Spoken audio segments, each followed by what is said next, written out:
Alors, on arrive à Anatomie d'une chute de Justine Triet, où tu vas peut-être juste rajouter quelques éléments, puisque tu en as déjà pas mal parlé. Ouais, alors peut-être pour...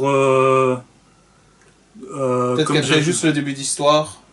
Oui, oui, ça je peux faire. Donc c'est une écrivaine d'origine allemande. Enfin, ça a son importance pour le film. Donc c'est un film français, hein. Il parle en français, mais elle est d'origine allemande. Et en fait, oui, elle reçoit une étudiante qui l'interviewe. Et au bout d'un moment, il y a son mari qui met la musique, une musique super fort en boucle comme ça. Ouais. Et donc... ça a l'air d'être du sabotage, quoi. Ouais, donc elle dit on fera ça en un autre moment. Donc c'est sans doute, on le verra plus tard, c'est que son mari était jaloux parce que sa femme est bisexuelle. Okay. Donc encore une histoire de lesbienne, quoi. Et en fait, ils ont un fils d'à peu près 10 ans qui est aveugle, en fait qui est devenu aveugle, et ça aussi ça a son importance, mais ça je raconterai pas, après un accident où son père conduisait, quoi. Et tu crois que leur relation, en gros leurs relations sont beaucoup moins bonnes, quoi. Ouais, effectivement. Ils sont dans une maison complètement paumée au milieu de nulle part, et il neige à ce moment-là. Et le fils donc, de 10 ans aveugle sort avec son chien faire une balade. Et quand il revient, il trouve sur le sol devant la maison le corps de son père. Okay. Et donc ce qui va se passer, c'est que la mère va être emprisonnée. Il va y avoir un procès et la police au départ pense que elle a tué son mari. Et le procès c'est est-ce qu'elle a tué son mari ou son mari s'est suicidé, quoi. D'accord. Et je sais pas si je peux pas raconter la fin parce que non, on va pas faire ça. Ben, moi comme je disais tout à l'heure, à la fin on n'est pas sûr si elle est à la fin. Je peux dire si elle a été innocente. Vas-y. Donc elle a été innocentée. Donc le jury, enfin c'est un jury en France, je pense bien. A dit qu'elle avait pas tué son mari, quoi. Mais à la fin on se demande toujours si elle était coupable ou pas. Et en fait c'est le témoignage, un témoignage de son fils qui va faire changer l'opinion. Okay. Et moi, si on me demande mon avis, moi je pense qu'elle est coupable. Ok. Au vu du film, puisque tu connais pas les éléments, c'est basé sur une histoire, de certains éléments d'une histoire vraie. C'est basé d'histoires vraies, comme par exemple O.J. Simpson, mais c'est une fiction. Donc là c'est mon point de vue, peut-être si vous regardez, dites-moi en commentaire si vous trouvez qu'elle est innocente ou coupable. Un bon film de procès. Ouais, et là il y a des flashbacks, hein, ou des faux flashbacks. On arrive à Nos cérémonies de Simon Riet. Oui, c'est aussi un film français, fantastique. Ouais. Et en fait, c'est l'histoire de deux frères. Et en fait, au début du film, ils sont enfants. Il y en a un qui a 10 ans, l'autre 8 ans, un truc comme ça dans le genre. Enfin. Le plus grand des frères meurt. Enfin, je vais pas raconter comment il meurt. Son frère voit qu'il est mort. Il lui donne un bisou et sur la bouche. Ouais. Et son frère ressuscite. Il est de nouveau vivant.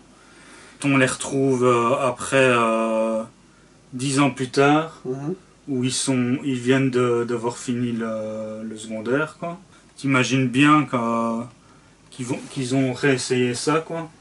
D'accord. Et pour le plus âgé, va lui demander de plus en plus souvent de le tuer et de lui faire un bisou pour le ressusciter. Ok, c'est étrange, ouais. Enfin, il y a une histoire... donc c'est quoi? C'est pour le côté un peu homosexuel ou c'est pour le côté plutôt s'il est accro aux émotions ou aux trucs, au pouvoir? On pourrait dire, si on l'interprète d'une certaine façon, qu'il y a une tension un peu incestueuse. Ouais.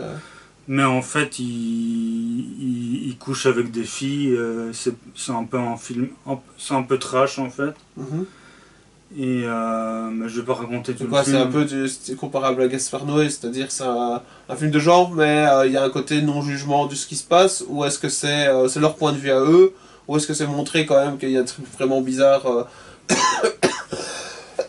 que eux réagissent de façon étrange aux choses, ou sont pervers, ou je sais pas quoi. Ah, je dirais que qu'à la fois c'est un film fantastique et à la fois c'est un drame quoi. Mais faut un peu laisser le découvrir aux gens quoi. Ouais, donc on va pas en dire plus. Mais Ouais. donc là tu laisses le truc. Ok, mais tu as apprécié le film.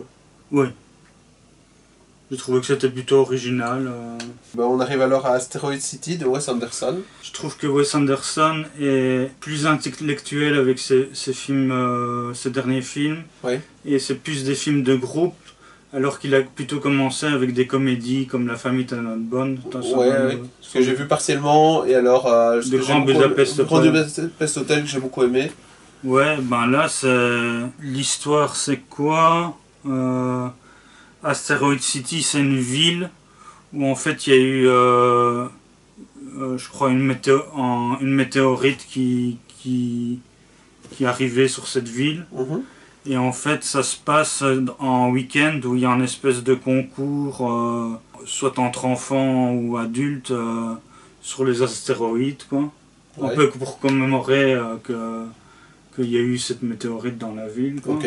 Il y a plusieurs portraits. Et en un moment, on voit Scarlett Johansson très déshabillée. Ouais. Euh, C'est pour ça que c'est dans tes films préférés de l'année. Au départ, on voit un écrivain de pièces de théâtre qui commence à écrire la pièce. Mhm. Et à certains moments, on voit les acteurs qui sortent Du champ et qui disaient j'étais bon à ce moment-là. Ouais, donc ça sort un peu du récit ouais. pour cette raison-là. Mais est-ce que c'est vraiment basé sur une pièce de théâtre, ou c'est dans le cadre du film, ils ont mis ça Non, comme une fausse pièce de théâtre? C'est une fausse pièce de théâtre. Ok. Et quoi, donc c'est des bouts sur chaque personnage, mais il n'y a pas de fil. Enfin, il peut y avoir un fil rouge, mais c'est pas une histoire globale à comprendre du début à la fin avec. Tu vois, avec vraiment une début, fin, enfin un milieu, conclusion, des trucs comme ça, quoi, et quelque chose à découvrir de spécifique. Non, c'est un week-end comme ça. Ouais. En fait, il y a une séquence où il y a un extraterrestre qui descend et qui vient prendre l'astéroïde. Ouais. C'est plutôt... Il n'est pas venu prendre Scarlett Johansson. Non, donc c'est un truc de groupe quoi, et marrant à certains moments, mais pas aussi marrant que de Grand Budapest Hotel, où D'accord. c'est pas tellement le ton quoi. Quoi, donc en comparaison, tu trouverais que c'est plus réussi ou moins réussi que Mais je préfère quand il fait des trucs plus drôles quoi, Ouais. plus simples. Mais tu as bien aimé malgré tout. Ouais. Surtout la scène des déshabillés. Évidemment. Et dans son précédent, Ouais. c'était Léa Seydoux qui était toute nue. C'est ça. Donc il garde une bonne moyenne malgré tout. Spider-Man Across the Multiverse de Joaquim Dos Santos, Justin Thompson et Ken Powers. Bon, ça c'est le deuxième Spider-Man en dessin animé. Ouais. Qui sont sur le côté animation, qui sont très réussis quand même. Sur Ouais, le, ouais. Qui Et, sont assez beaux quoi. oui, et qu'est-ce qu'on peut dire à part que... Même limite plus réussis que les films avec acteurs quoi. Ouais. Et là aussi, c'est avec plusieurs univers, avec plusieurs Spider-Man qui se rencontrent. Mhm. Et en fait, le deuxième se finit par... le deuxième, l'épisode n'est pas fini et il y a une troisième partie. C'est ça. Ça laisse le suspense, ou en tout cas l'assurance qu'il faut voir le suivant pour avoir la... Pour la suite de, Ouais. de l'histoire. Quoi. Parce que toi, tu trouves que c'est un inconvénient de finir les films comme ça, ou en tout cas de pas mettre les deux ensemble, alors de peut-être pas de sortir les deux ensemble, ou bien alors est-ce que tu trouves que le film se suffit à lui-même de toute façon et que c'est vraiment de bonne qualité Je trouve que ça donne vraiment envie d'avoir la suite. Quoi. Ouais, c'est ça. Et donc c'est une réussite ce film. Hein. Moi, c'est ce Ouais, que j'ai vu de mon oui, côté. et c'était- je trouve même qu'il est peut-être plus réussi que le premier, Mhm. qui était déjà très réussi.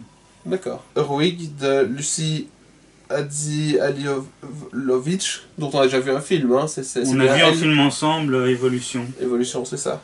Est-ce Et, que c'est dans le même style ou très En différent? fait, c'est Heroic. plus...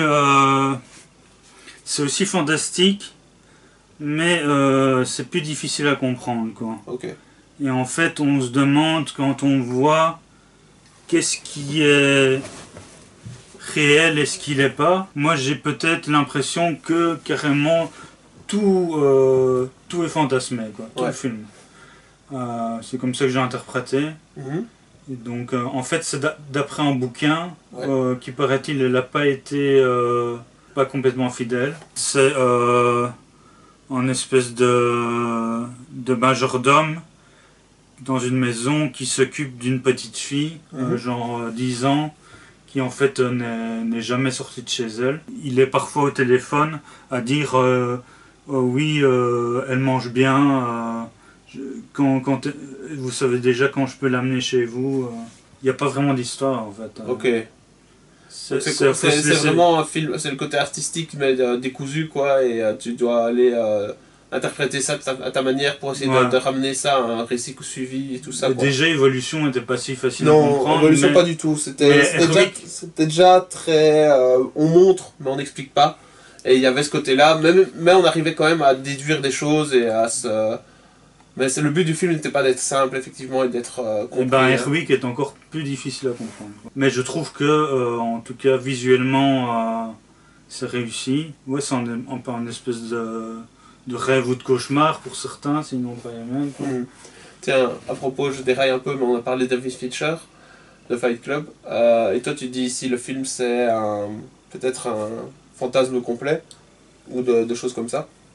J'ai vu dernièrement que il y avait des interprétations de Fight Club qu'en gros, tout le Fight Club, pas juste le côté Tyler Durden, mais à peu près tout, était une sorte de non-événement aussi, de choses fantasmées par le personnage, par... je sais plus comment il s'appelle. Tyler Durden en fait est le nom officiel, quoi, même s'il y a un autre, je crois que c'est Jack ou je sais plus quoi. Mais que en gros tout était juste basé sur un gars en réalité qui a un cancer testiculaire ou un truc du genre, et qui s'imagine une vie extraordinaire avec ça, enfin toi en de nihilisme, comme il est professionnellement en dépression et tout ça, et que tout ce qu'on voit dans le film, les deux personnages en fait en réalité, ou tous les événements qui sont dedans de Fight Club, etc., tout ça c'est du non réel, et qu'il y a des éléments dans le film qui permettent de se baser là-dessus comme théorie, quoi.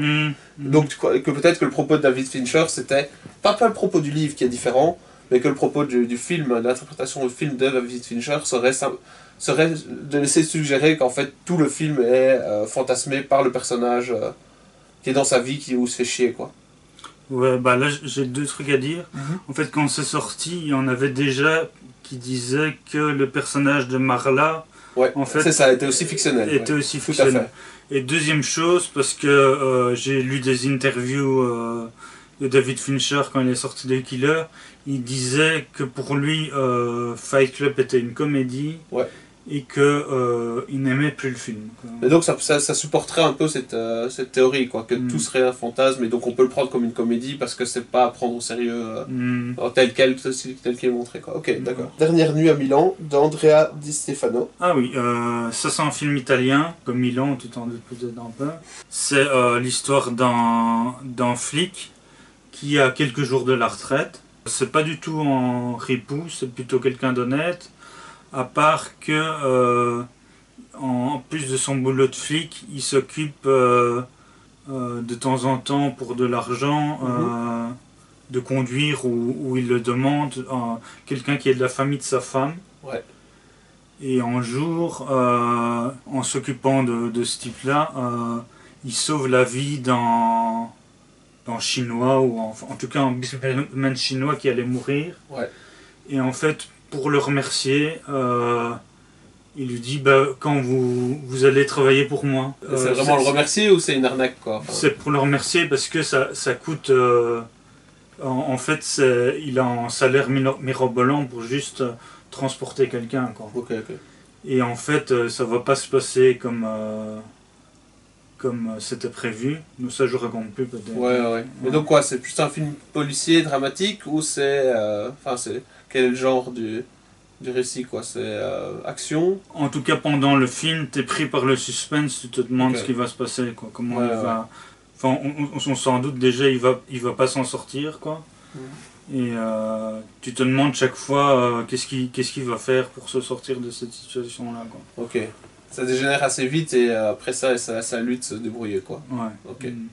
Et le film était vraiment bien, donc, pour te retrouver aussi haut dans la liste.